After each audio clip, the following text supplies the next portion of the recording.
Hey, this is Jonathan, and last time I tried to parse something that I absolutely could not understand. This demo state thing. Yeah, I still don't understand how default works. Also, I installed Flux. Flux is something I realized that I actually quite like to have because I used it for a while and then I stopped using it for a while and then I realized actually, you know what? My eyes hurt a lot less when I'm using it, so yeah, just I used to think it was like a placebo, but yeah, I've actually noticed a difference over time, so that's why I ended up reinstalling it.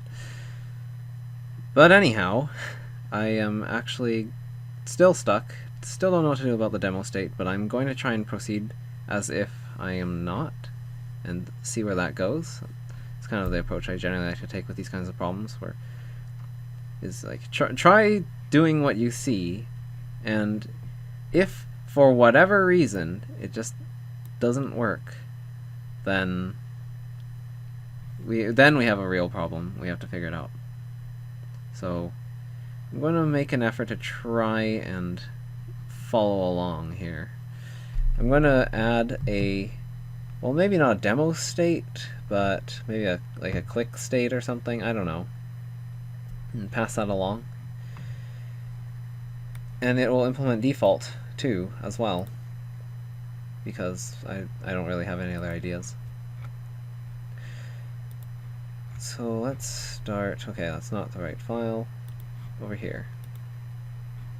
So yeah, I will add the, oh boy, I'll make this into a tuple first.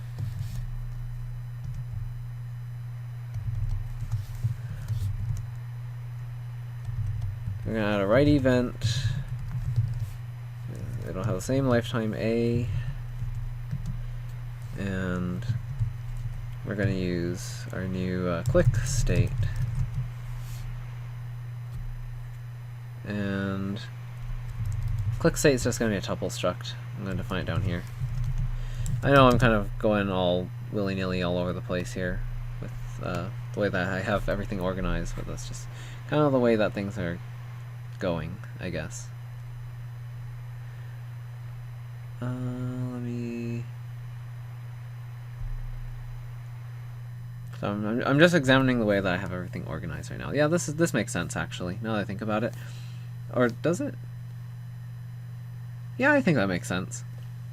Someone asked on Reddit, not too long ago, just a few days ago, I believe, what was the preferred style, like what is idiomatic in Rust for the order in which you define like structs and impl blocks. And people were saying they actually prefer to have their structs with their corresponding impls, which, I mean, that does kind of make sense. But yeah, another way that you could organize things would be, you know, have all the structs defined up front, and then do the impls for them afterwards, all at once. But yeah, apparently, at least according to some people, this is a bit more, I guess, idiomatic. So I'm going to try and stick with that style, and I'm going to define my struct all the way down here. Because, I mean, if you think about it, it's not too different combining a struct with its impls from having like a class, sort of, you know? Like your typical OO class. So that's just another way of thinking about it. So maybe that's why people prefer to structure it that way. Who knows? Anyway, we're going to define our click state here. It's going to be a tuple struct. Now, I think something that someone said was you could actually name your fields. Is that true? Because I've never seen that. Why is this complaining? Identifier expected. No. Okay, no. Well, you can't name your fields in a tuple struct, but you can do it for enums, apparently. Now, I'm not actually sure about this. Let's just make one. Foo.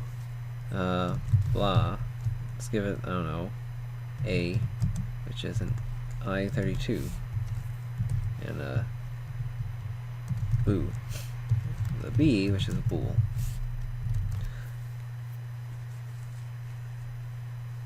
Does that compile? No, it doesn't. Okay, so I don't know. Someone said that you could do this. That doesn't seem to be the case. So I don't know. Yeah, that's weird. I'm gonna have to look up what that person said. Anyway, it doesn't seem like it naturally supports naming your parameters, so I'm just gonna ignore that for now. I mean, to be fair, if you wanted to name them, you could just make it a full-blown struct, and it wouldn't really be all that different from the tuple struct. But anyhow, we're creating a click state. It has one element in it, so this is sort of a new type sort of deal again. Not sure if I'm going to actually keep click state or if I'm going to like combine it as part of something else. Well, I kind of like it. I kind of like click state as it is. I think I will keep it. And yeah, we're passing that in here now. So that changes the form of events. Events is going to look different. And that's going to also change. Well, we're not quite done yet. I forgot about this.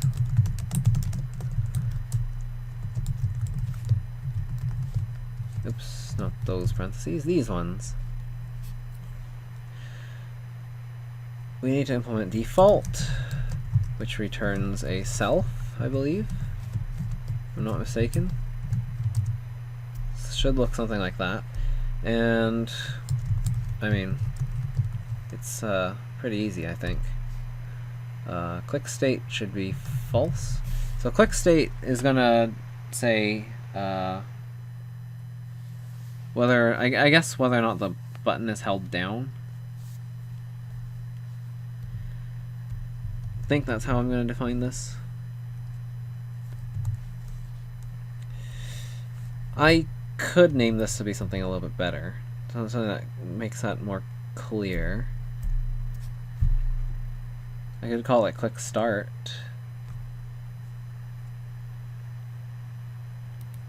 But then I don't want to mix it up with this, because we already have an event type called click start.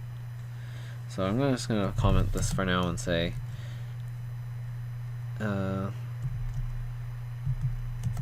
is mouse button currently clicked or held down?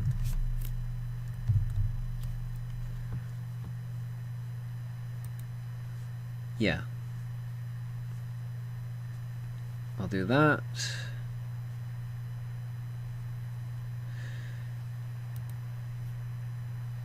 Events. So this is not going to just be events anymore. This is going to be like actual system data, which means I probably want this, don't I? Oh, wrong order, apparently. I'm bad at this. Click state. You cannot go there. Let's put it in here. How's that? How is that? Why are you complaining? Okay, yep, it's fine. So the events will still continue doing their thing, but now we have a click state that we can set, and I'm going to want to modify it and make it true. In certain circumstances, I guess. Yeah, we're going to want to do like a match on EV here. Reader ID was just initialized above if empty. Oh, okay. I kind of get it. I also kind of don't. I don't know what a reader ID is for. But it seems kind of important to the events. So, yeah, I'll just leave it.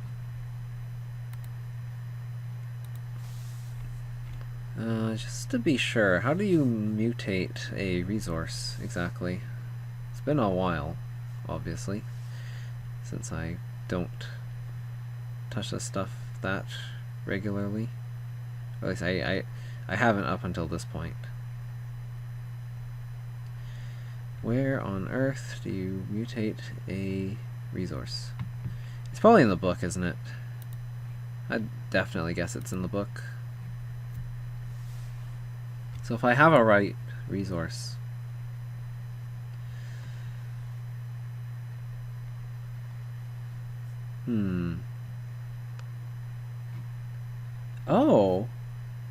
Oh, here we go. This is how it works. If you try to fetch a component directly, you will not get the storage. You'll get a default instance of that component. Got it. Yeah, okay. There we go.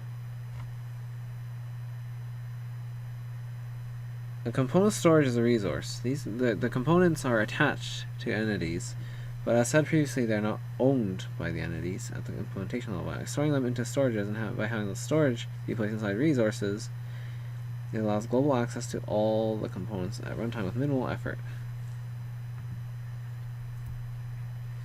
Okay, where's the specs book? Do I have that anywhere? I do.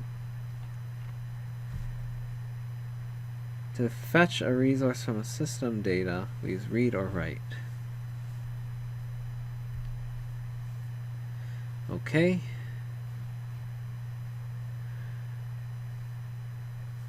What about, like, components? What is... where's the explanation for read storage again? Was it in here anywhere?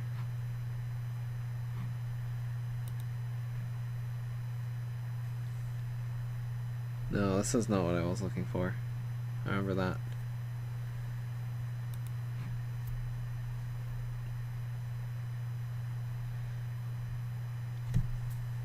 Parallelizes system execution. And that's pretty much it. It handles the parallelization portion for you mostly.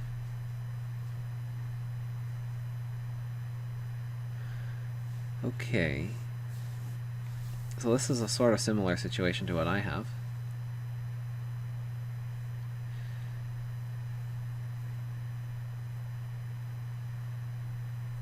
Oh, okay. Oh, huh.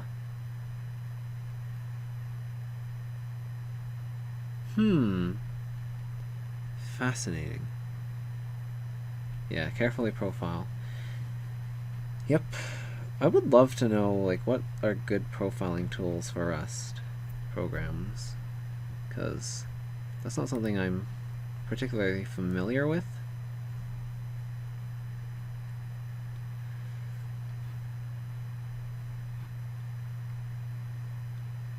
Okay. Yeah, we have two storages. It really seems like storages, like read storages, are for components, not for anything else. And a write is just for a resource.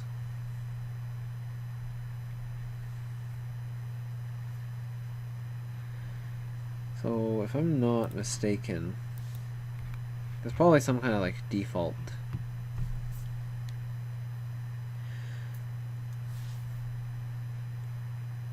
Oh, default has to be implemented on the resource.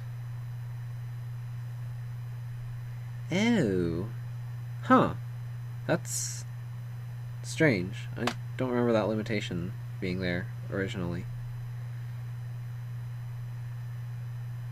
Yeah, I don't remember ever having to implement default before when I was using specs, so yeah, maybe this is a new version of specs thing, and the current version of specs now requires it.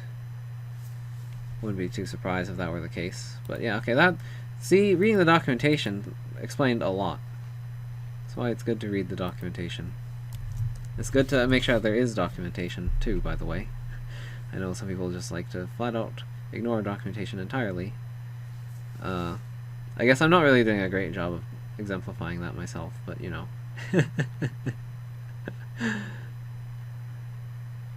You know, having good documentation is really nice. And that can include comments.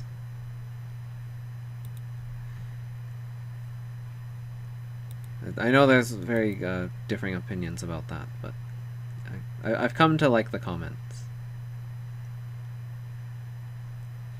Although, I don't think it's like impossible to figure things out without comments.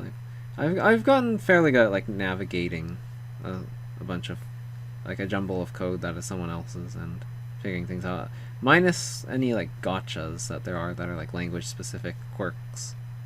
I'm looking at you, JavaScript. Yeah, so we implemented default. I was trying to do something here, but I completely forgot what I was doing. So that's cool. This is going to be kind of ugly because we don't have non-lexical lifetimes. So I'm sure that matching on this borrowed UI event is gonna cause some interesting behavior, I'm sure.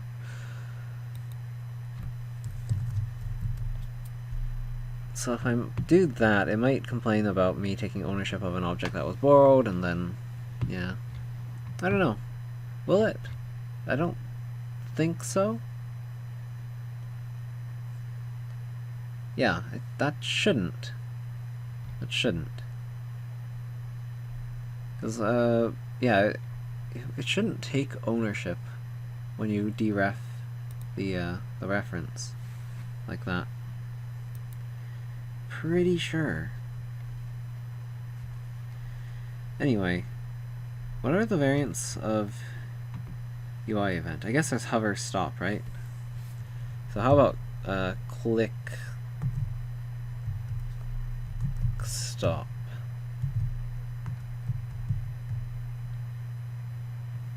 I don't think that ended very well. I don't have click stop imported, that's why. Yeah, I need to get this from somewhere. Somewhere, but I don't know where. Alright, let's go figure out where click stop comes from. It's probably in the actual docs, so let's go and find the docs.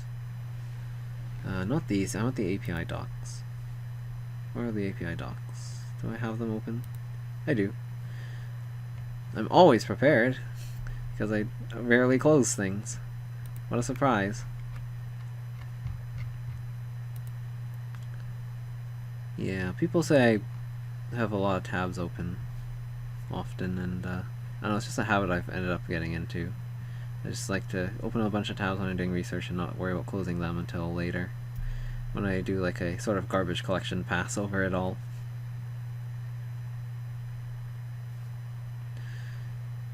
Well, these are dependencies for this particular crate.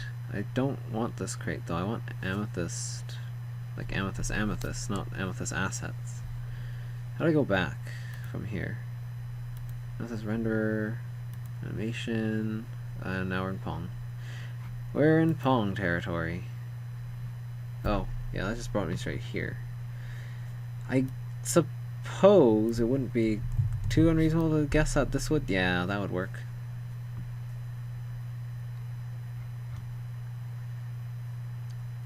So we're looking for the events.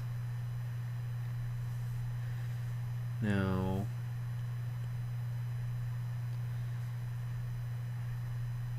that should be under, well, I'm assuming there's some kind of like event crate, right?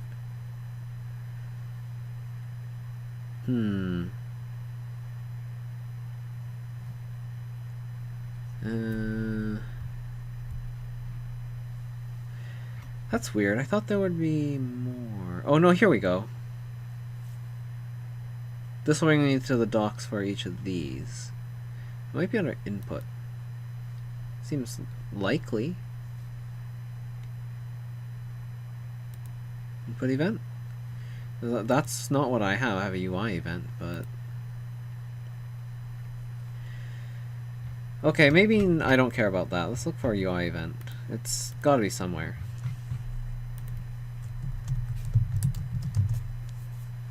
In Amethyst Shrev event. No, wait, no. This is the closest match, I guess? Yeah, never mind. That's not what I'm looking for. Another way we could do this is just search the source code. That works. Okay, it's a struct. It's not an it's not an enum. I thought it was an enum, but that is not the case at all. Event type is a UI event type. Okay. Is that defined somewhere? Oh, here it is. Here's the enum. So we want to get event type, and that is a public attribute. So we don't need to do this. And in fact, what we could do is probably just do a little bit of this, the event type, right? Yeah.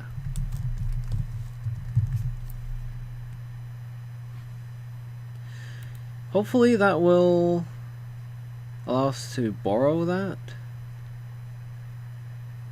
I think it will. I think this will like implicitly deref this and then get that value out, and hopefully that's copy or clonable. No, it's not copy. Well, I guess we'll see what happens.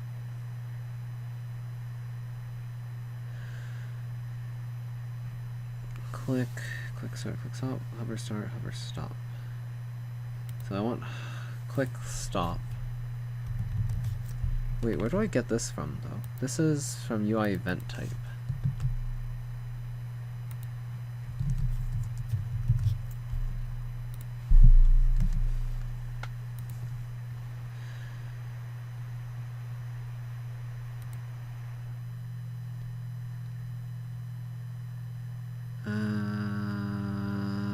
Oh wait, we're in the module where it's being defined. Of course we're not going to get UI event type here. I want to look back at the API docs. Where does UI event type come from? Actually, where do you live? UI source. Okay, I understand now. I need to go to the Amethyst UI crate. That was this guy.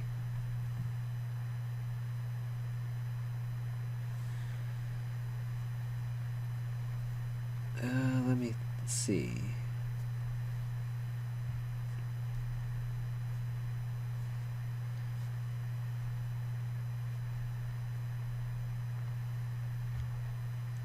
Not finding what I'm looking for. Oh no, here it is. UI event.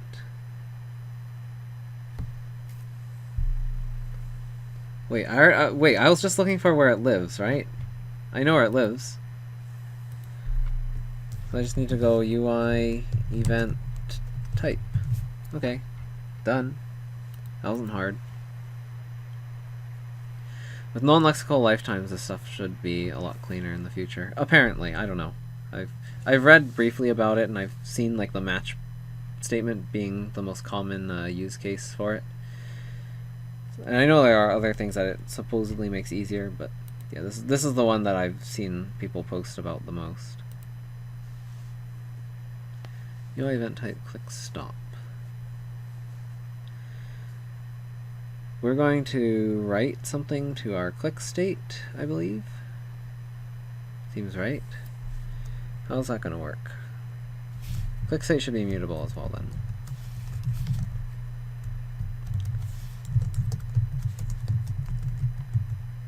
Come on.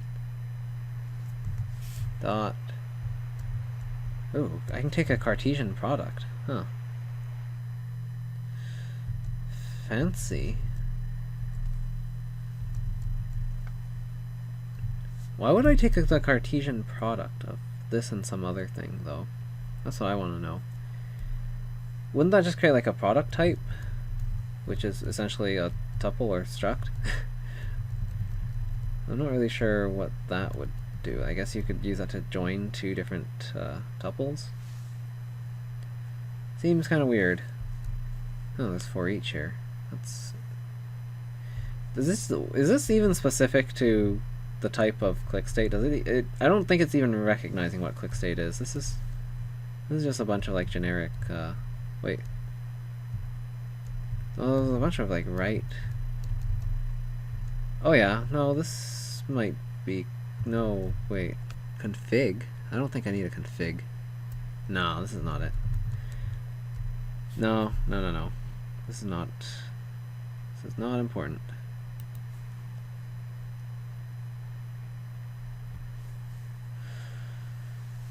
Okay.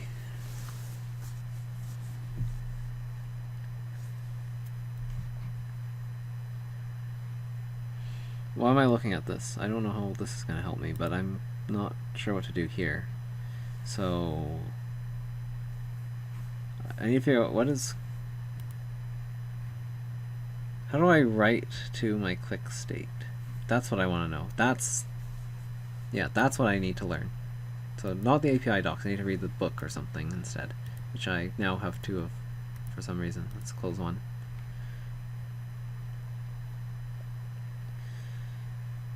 Alright.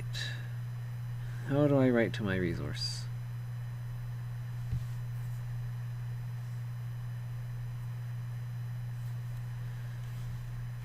Well, I want to know how to write to it when I'm doing like a, you know, when I'm iterating over stuff. I guess I can look at an example somewhere. Not here, but maybe in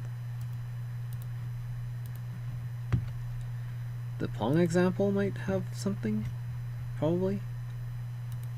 The Pong example is the most up-to-date as well, so I certainly want to be looking here. Systems, here we go. This should definitely do some writing. Well, there's a write storage. That's not a write.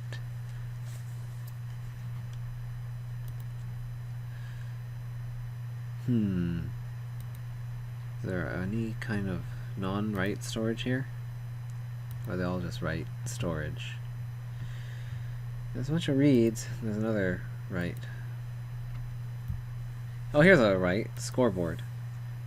Let's look for the scoreboard. This one they named their lifetime S.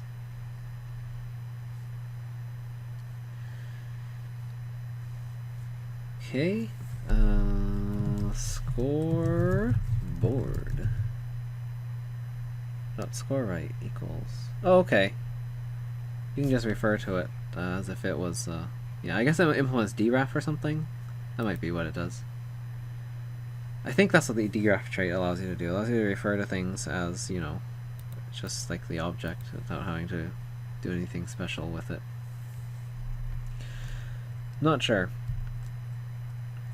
So click state dot 0 equals true.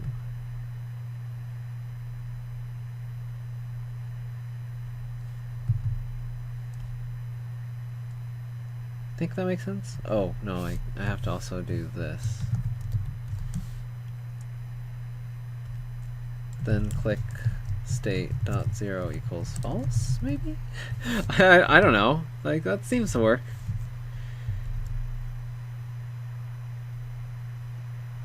Yeah, I think that's okay. Now that'll eventually go away because that's fine. And when the click state becomes true, what I want to do is transition to another game state. So how am I going to do that? I wonder. Let's go back to that other example we were just looking at, this one.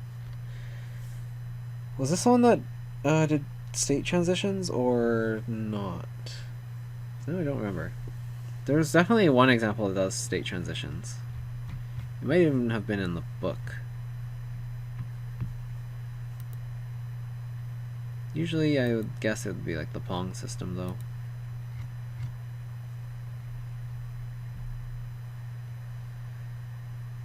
Maybe not. Maybe Pong doesn't care. I think that would kind of make sense, all things considered.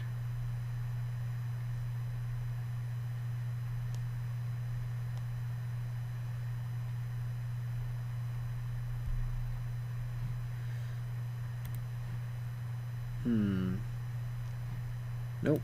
Wait, add resource? I don't think I need to add resource. It's gonna try and use the default anyway, right? I mean, that would make sense, I think. So maybe not Pong. Maybe Pong is a bad example. Maybe we need to look at something else. I don't remember what.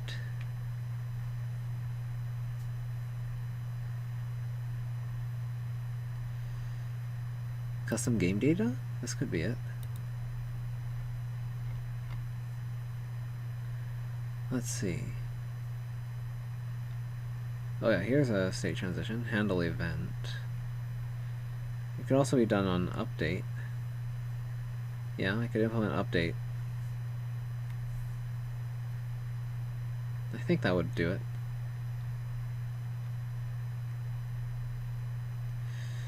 Yeah. Because ultimately, the way that Amethyst works is it has a main game loop. It'll just keep going around in circles, and on every frame, it's going to execute all the systems, or at least all the specified systems for a given state, I guess. And then it'll join afterwards, and then it'll execute like the update or whatever. I could be mixing up the order, but yeah, it's roughly the same game loop.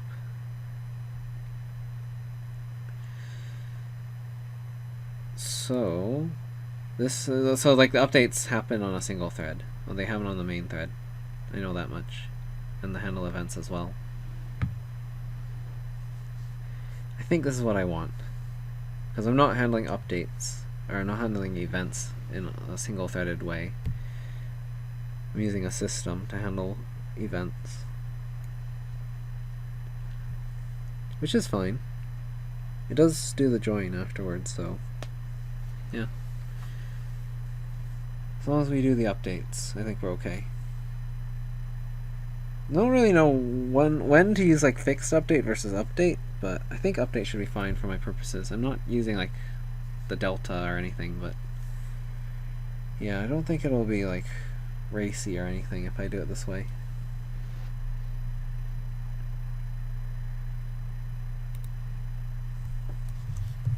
So I'm gonna do a fun update.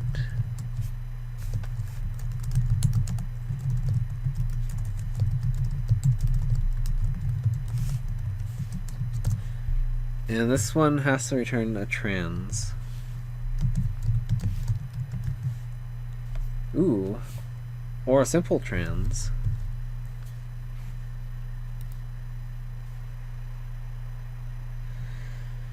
Alright, now I'm not really sure what to do.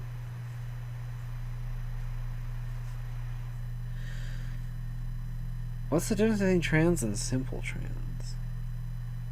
I guess simple trans for simple states.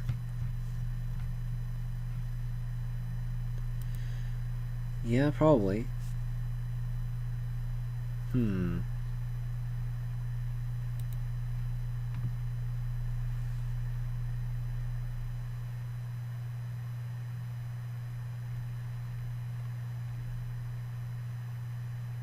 Trans. Are there any usages of it? I've seen it before, that's why I'm like thinking right now. I'm not entirely sure where I saw it though.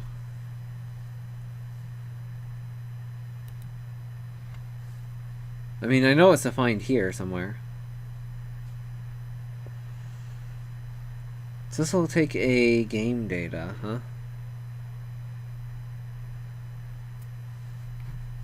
I want to see it being used.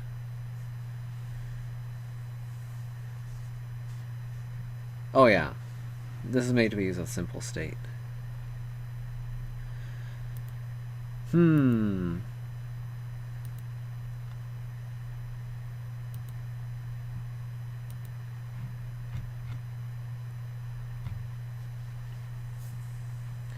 But their simple state here doesn't do any state transition, so that's not important.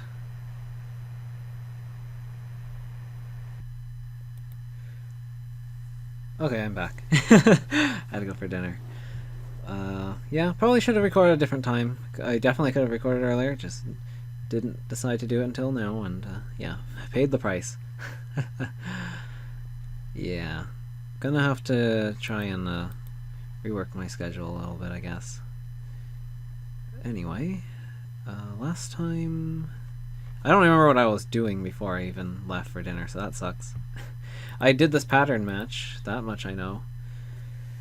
And I set this value, so... yeah, as far as I know, it should be fine, I think. yeah, I was just trying to see how to write the event.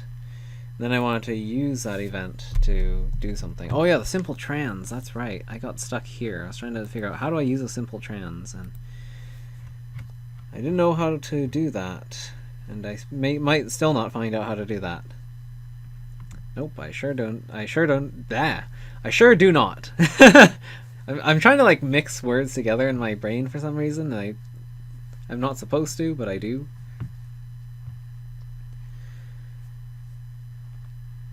Huh, this one has a demo state that actually gets explicitly added. That's interesting. Because it sure as heck isn't added in the other example explicitly. Huh.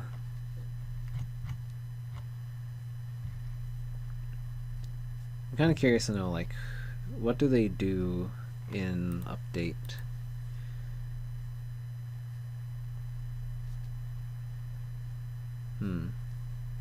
Doesn't seem like they write to any like resources or anything here, so I guess that's fine. I don't know. I don't really know what I'm supposed to do at this point to make this work, so I'm gonna give it a game data and hope for the best, because there's just nothing else I can think of at the moment. Because it currently looks like it takes like 2 arguments or something. Let me go look. Source, state, simple state. There we go. Takes a trans, game data, state event. So yeah, I think it is literally just exactly the same as for a regular trans. It just has a different name. I mean, yeah, it is. It is just a different variant of trans. Oh, but simple trans only takes these 2 arguments. It doesn't take the rest of this stuff, because, yeah, this is already given. Right, okay. So I don't actually... This actually doesn't take type arguments at all, does it? Does it? Expected 0 found... Yeah, there we go. Because those lifetimes don't have to be added. Those are sort of implied. So... I should be able to... I need to figure out how generics work in this language a little bit better, because I know that because the rules regarding generics with lifetimes make things a little bit more tricky, which is why it's always preferable to avoid lifetimes when you can. Just makes reasoning about things more, I guess, normal. At least I find it easier to reason about things that way. But anyway, I was trying to make a simple trans, I guess. And that's interesting. Oh, that's because this is not a simple state, that's right. On a simple state, you'd return a simple trans, I believe, right? Empty state, I don't care about empty state. Simple state, here we go. This has to return a simple trans. It does. Huh, they give up these lifetime parameters, A and B. I wonder if I should do that. I might have to. Yeah, I'm gonna do that, just because it seems like that's the right thing to do. Like, the signature should match, I think.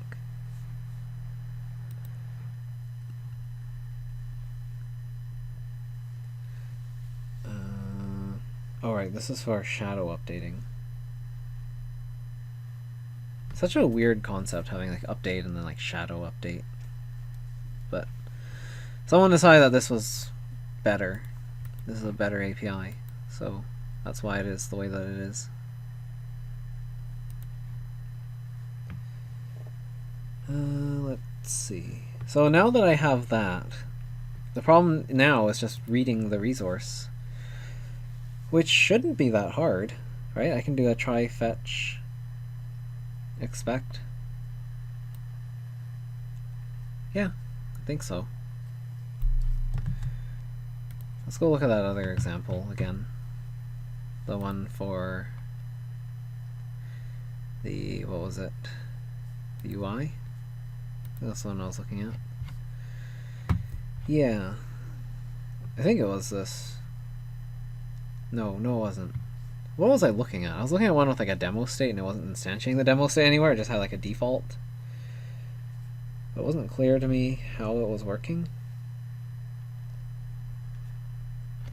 That example is the more useful one because that one actually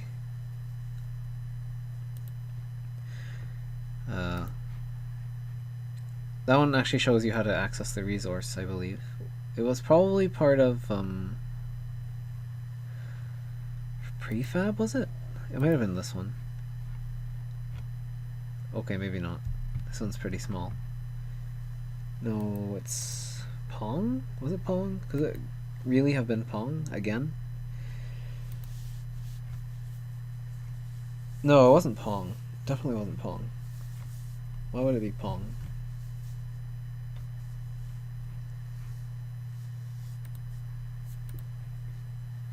Which one was it, though? I don't think it was custom game data.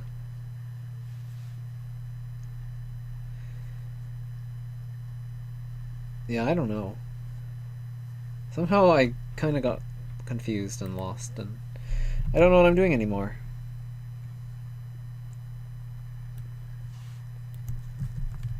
Let's just say could not get click state.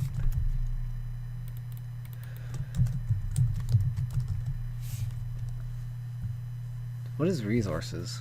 That's actually, you know what, this line sucks. I don't need this. I should just write it myself.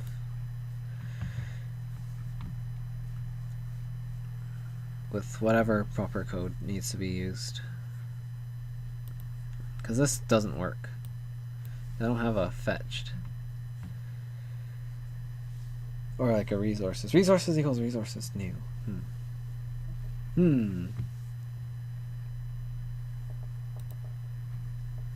I guess I could use data. Yeah, we could do this again. Let this be that.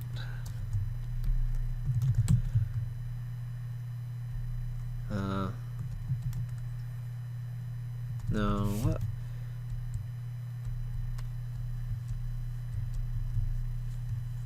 World should allow me to get the resources, right?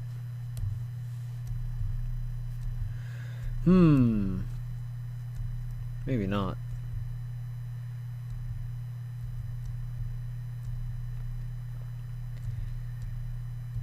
I can add a resource to the world, but I can't fetch one.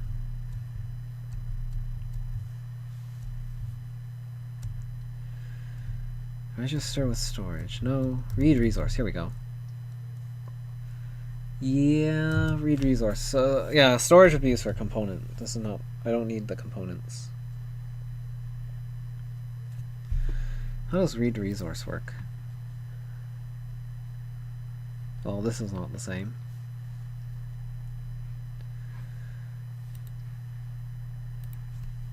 Do I need to turbofish this?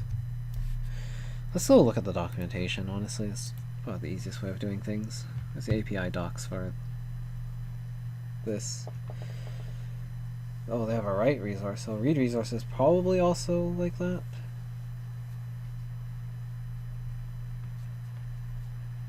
I think it is.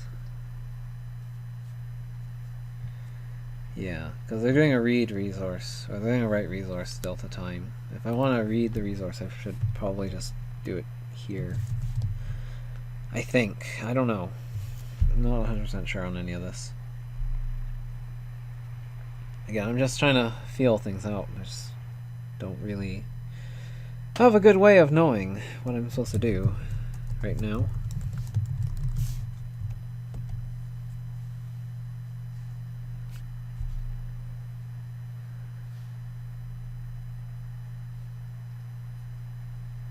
Found a fetch. Click state. Yeah.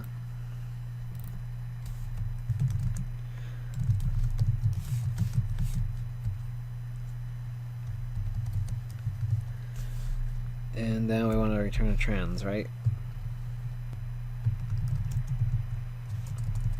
Or simple trans. I don't know how simple trans works. Can I instantiate it like regular trans, or how's that? Yeah, it's just a type alias, right? Pretty sure that's what I saw.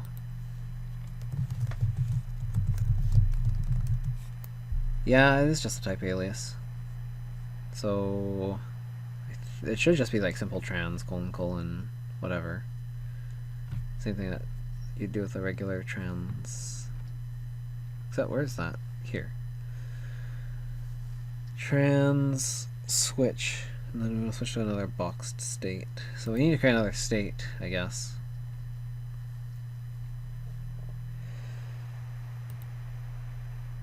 Let's refer to our diagram.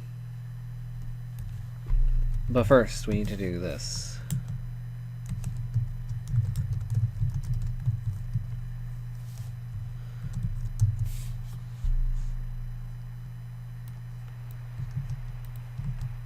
It's so weird, like, I'm so used to Java and, like, Scala, C#, where you would have to, like, put parentheses around your, I guess, clause in the if statement, but yeah, you don't have to do that in Rust, and it always confuses me. I realize that it's more like Python in that way, and maybe it just tries to do that on purpose, because I've heard people refer to it as like, oh yeah, it's just Python with braces. But it's still like the combination of the bracing from languages that use like round parentheses around this part of the if statement, and with like these Pythonic syntax, it's very easy to get it mixed up and then choose one or the other, but not both. So like I might do it this way and then think, oh, I should put a colon here, but no, actually no, it has to be braces, not colon. It's always confusing to me.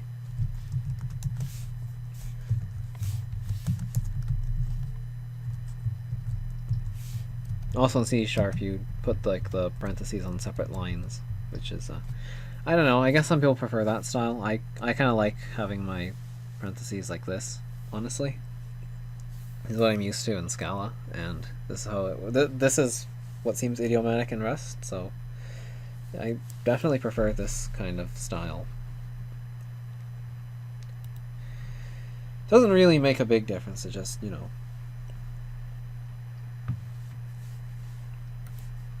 it is a little bit more compact. And I still think it's fairly readable once you're used to it. I don't think separating out the else on its own line and putting this on its own line really adds that much, other than 2 more lines of source code that you can, I guess, brag about for whatever reason.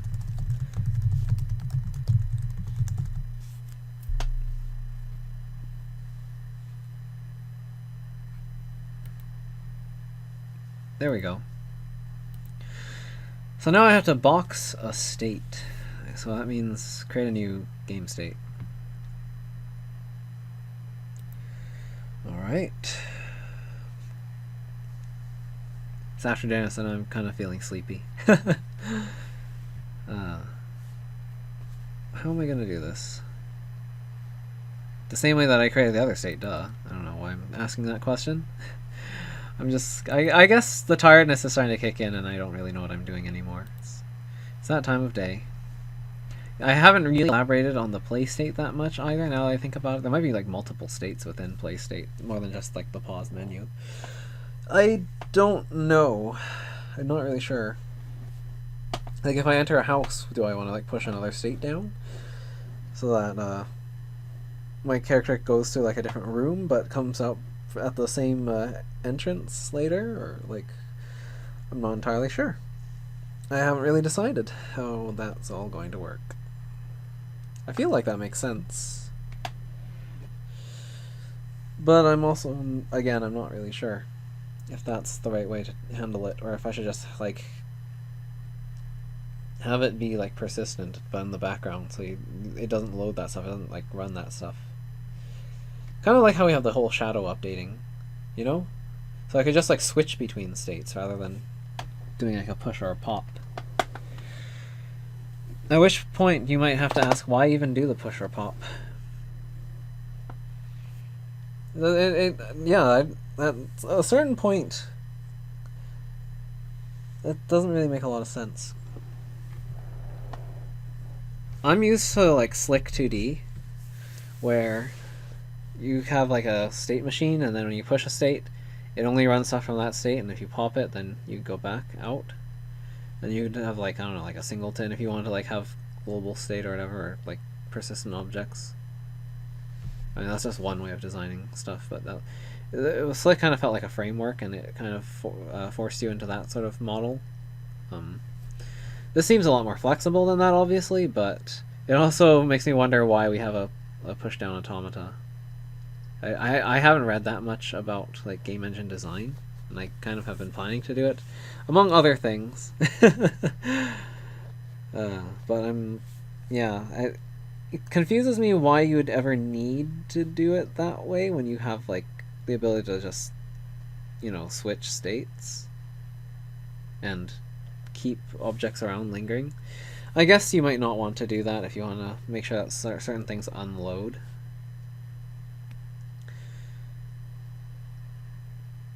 But I don't know, like switching a state and then switching back. Well, I guess maybe if you push down onto a push-down automata, you don't have to know what state you were in. You can just pop, right? You can just do a pop, and it doesn't matter what state you came from. You're going to go back to that state. So yeah, there we go. There's a reason. There's a reason to use a push-down automata. You don't have to be explicit and say, I want to go back to that state in particular. Which is, I mean, in a game like this, though, you could be... it wouldn't be that bad to be explicit about going back to the play state from the pause menu, though. I mean, you would still keep around all your objects and everything, too. So, I don't know. Not very clear. I can see there being some use cases for it, though. Like, in a case where you wouldn't know which room you came from, you could use it to go back to the previous one. Like in this diagram, for example, if I went from a seeded game to a play state, or went from main menu to play state, this play state doesn't necessarily know which state it came from, but if it was a push-down automata, I wouldn't have to know. If you want to go to the previous state, you just pop back up here, or pop back over here. Not that that's going to happen in this game, but, there's a use case for it, aside from, I guess, I don't know, semantics. So yeah, I guess I thought about states, and that's maybe progress. I'm making up excuses. And play state goes to what, seeded game or whatever? Generate seed.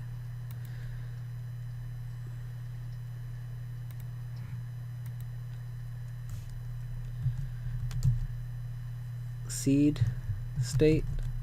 I don't know. Well, it's already in the states folder. I don't need to say that it's a state. I could call it seeded. As in, like, yeah, we're playing a seeded game. Yeah, and I don't have to specify if it's like a seeded like game state or like whatever. It's just seeded.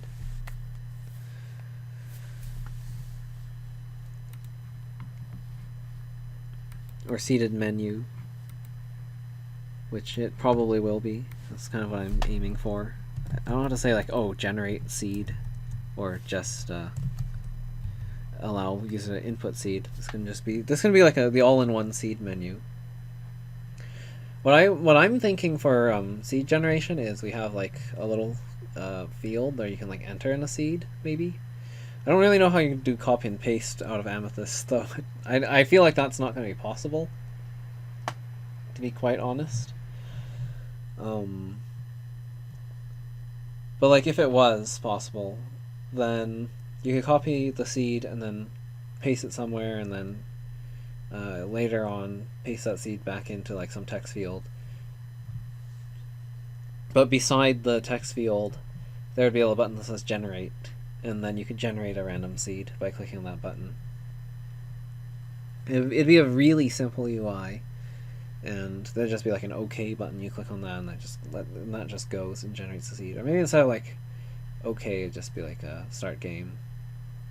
Don't you think that makes sense? I think that makes sense. You know, I'm gonna write some notes down.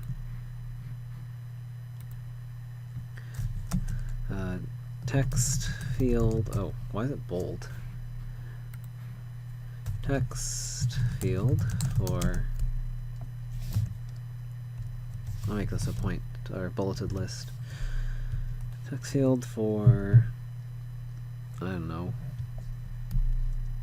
Seed. Add button next to text field. Generate seed. Add start game button. So yeah, that's what I imagine this state looking like. I'm just gonna leave that note right there. I'm gonna save it because I feel like it. Yeah, the plan for this game is to make a really small game world. I don't want to make it very big, at least not to begin with. Maybe I'll add more features later when I decide to, you know, expand upon this. But yeah, for now, that's what we're doing. That is not my main menu state. This is what I want. This is probably going to use the exact same stuff because it's also a menu. In fact, I could just do a push at this point. I don't have to even switch states. That is tempting, because I do want to be able to go back from this state in case I don't want to do a seeded game. Yeah, I'd probably need a back button. Didn't think about that. I'll add a back button as well.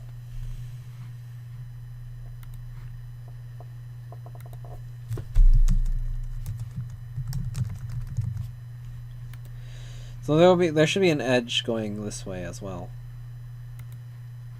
If I want to be more accurate about this. Yeah.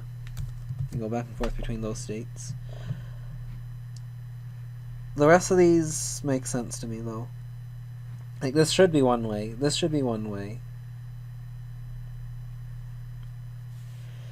This should be one way. And if the player wants to go from here to here, they're gonna have to like do like a forfeit or whatever, end up in the end state and then go back to here. That to me that makes the most sense. So yeah, I think this refined diagram makes more makes for a better UX, I guess.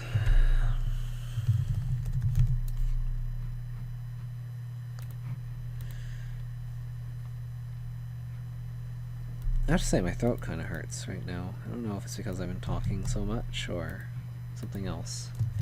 Don't really want to get sick, but it's been kind of cold these days, so I'm not going to be surprised if I end up being sick, and it's going to suck.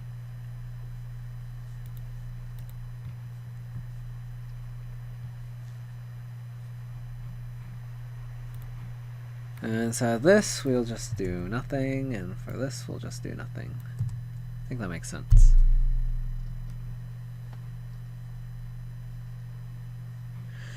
Yep, I am okay with that. And what I'm going to do now is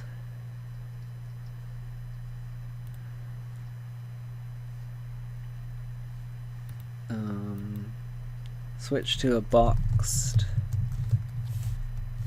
seated.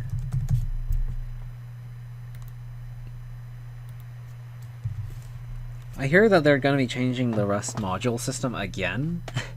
I'm fine with things as they are right now, but I think they said they're going to be changing certain edge cases where stuff was inconsistent and they wanted to make things more consistent.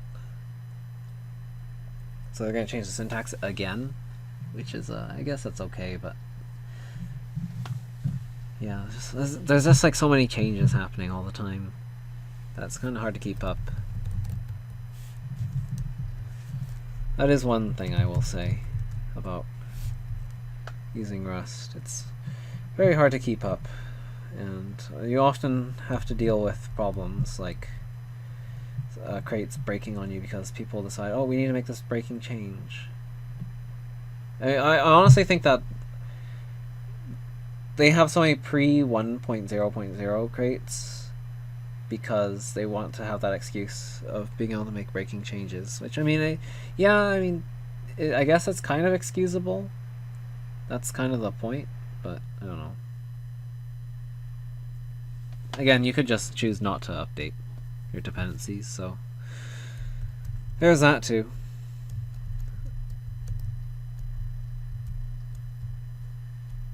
Yeah, I mean, I suppose that libraries change quite frequently in other languages too, so yeah. But I usually kind of expect there to be like some kind of like deprecation period, etc., you know? I forgot what I'm looking for. What am I looking for right now? I actually don't know. I'm looking for... Oh, wait, I don't have that module. Oops, I'm doing a bad.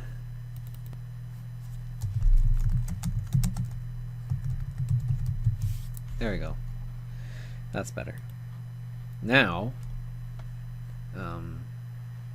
you need access to seeded, right? So seeded would be...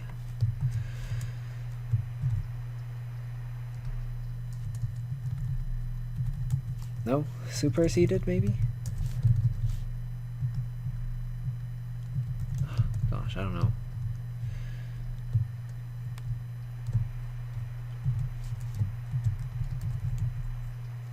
There. This isn't even correct, is it? No, this is... I'm dumb! I'm dumb! I'm dumb! I'm dumb! I'm dumb! This is Amethyst. This is not even the same... Oh, this is so dumb. I was wondering why I wasn't seeing anything, that I wanted. Of course. Of course! They even put in the semicolon for me. How nice of them. Alright. We're gonna try running the project. So, changing states doesn't actually do anything right now, because all your objects remain. So, yeah, gonna have to be careful. I think I do want to do a push, actually. I want to do a push state rather than a switch. That definitely seems to make more sense in this case. Because I want to be able to go back. And well, I could do a switch for that. I mean, it'd be kind of nice to keep some of that data for, I don't know, displaying the seed later? I don't know. I don't have actually a very good idea of what I'm trying to say. I think I'm just tired today. I woke up early on accident, not on purpose. I mean, that's what an accident implies. But, yeah, I just woke up early. What? Huh? Such a beautiful... Mutable reference found struck. Oh. Did I forget to do this? Is that what I need? I need one of those, don't I? I sure do. Wait. That's for update, not for on start. They have different signatures? I had no idea. Has it always been different this whole time? Wait.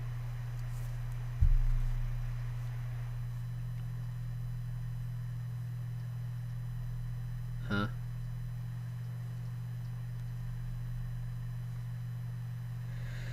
Uh-oh. That's not good.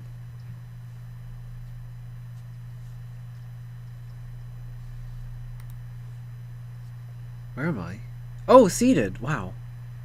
Oh, that's right. You also need this. My bad. Huh. I somehow never noticed that. No! You stop that right now. I'm gonna have so many unused imports after a while. I need to stop doing that. It's a bad habit. There's no need to introduce types you're not going to use. Unless you absolutely need to use them, right? Like, I need to get a lot better about that. Isn't that what extreme programming is all about, too? Like, don't do things if you don't need them. I mean, not that I'm saying that I'm an extreme programmer, but, you know.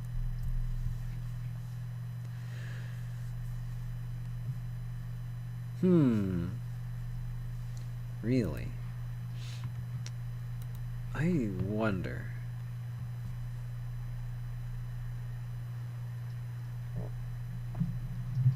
No, I don't know.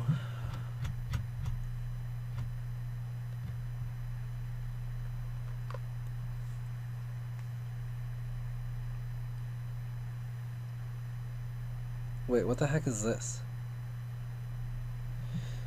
Self.update. What? Isn't that recursive? Wait a minute.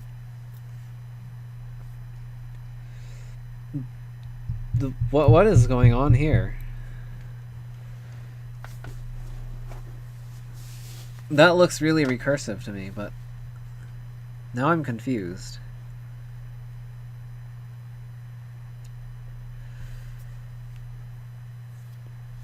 I guess it isn't? What is self.update, though?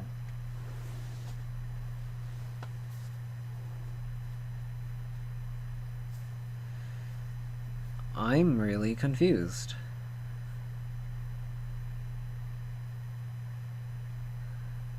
Wait. Oh my freaking god. This one doesn't take a mutable reference to update. So this is actually an overloaded update. There's two different updates. Well, it's not overloaded, is it? It is overloaded. Yeah, that's what overloading is. You have different, you have the same function name, but you have different, signatures. That is overloading. At least in, like, the Java sense. So,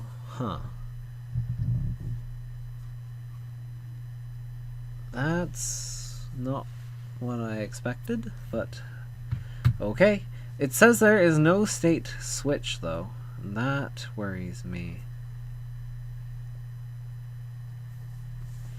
Variant not found in Amethyst trans game data state. But it should be. There is a switch variant. That's weird. Because they have trans quit. Quit is here. Switch should exist. Yeah, it's right here.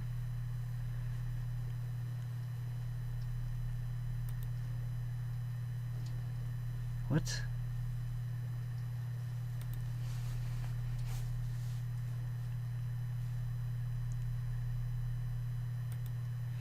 Alright, I don't know. How about trans quit?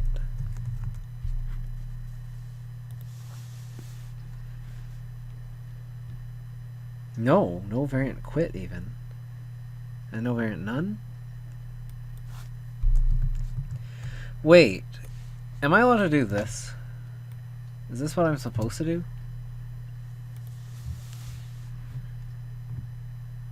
Nope, I don't understand. I don't understand. I do not. I do not understand. Okay, what is this API doing?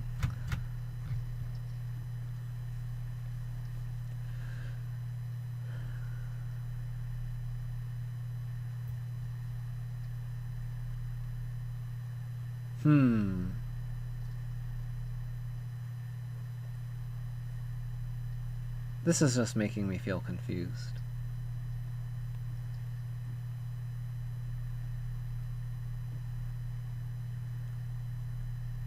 But wait, you can't call... Oh, well no, I'm really confused, as usual.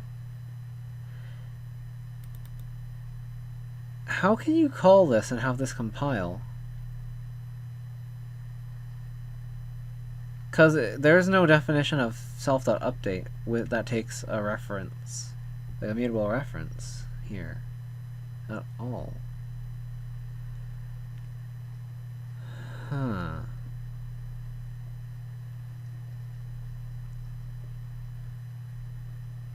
Yeah, that's weird. No, I don't understand, actually. I actually don't understand. What is going on?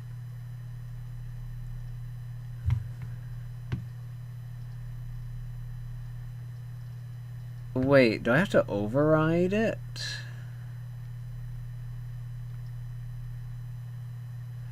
I'm really confused. I'm really, really confused.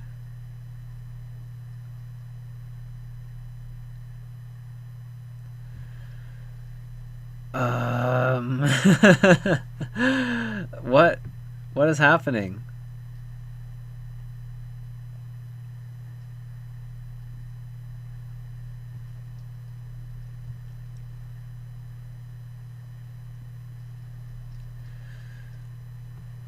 Because, yeah, this is just the definition of the trait.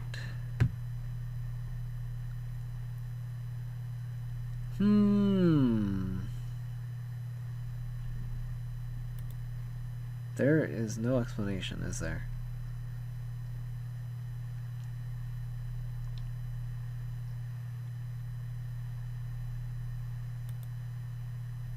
Oh.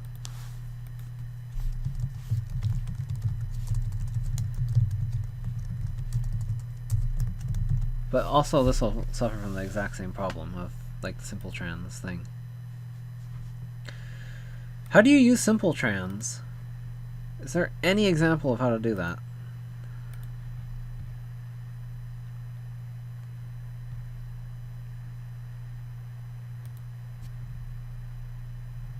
Alright.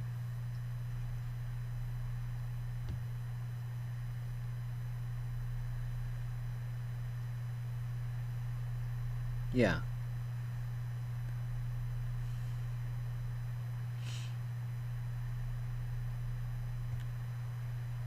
Uh-huh.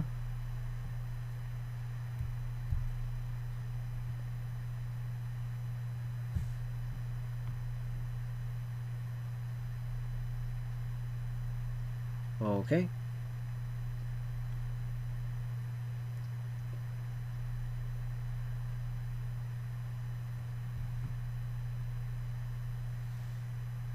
Uh-huh.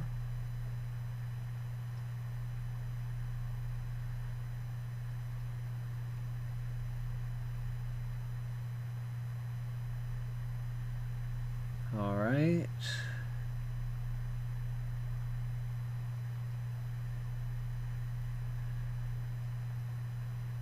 That's a lot of code. That's a lot of code.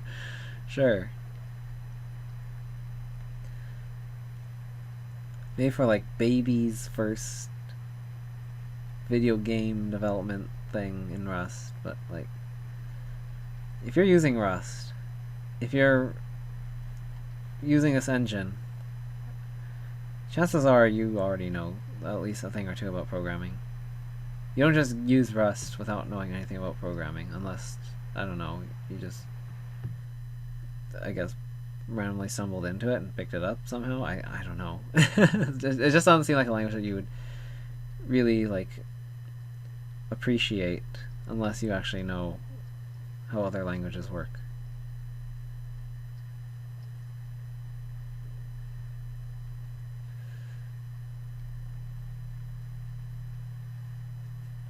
And yet there are still people who use Rust as, like, their first language, and I'm just, like, completely mind-boggled how that can even possibly happen.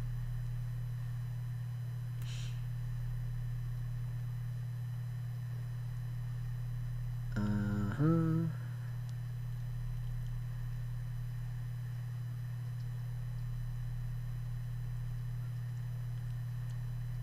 Wow, this is a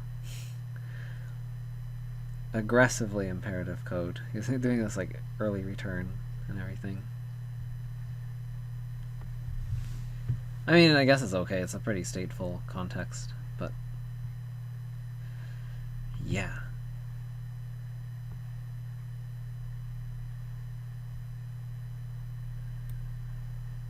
Okay, this returns an empty trans, and they just return like a trans pop.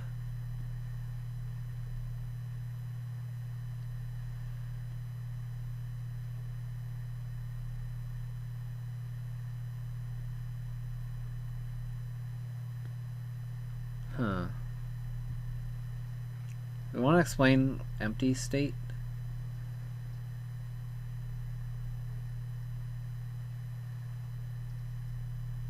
Oh, state event. This is probably what I need, don't I?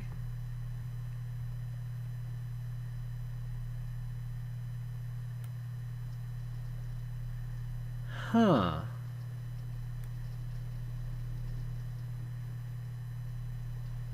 Oh, wow.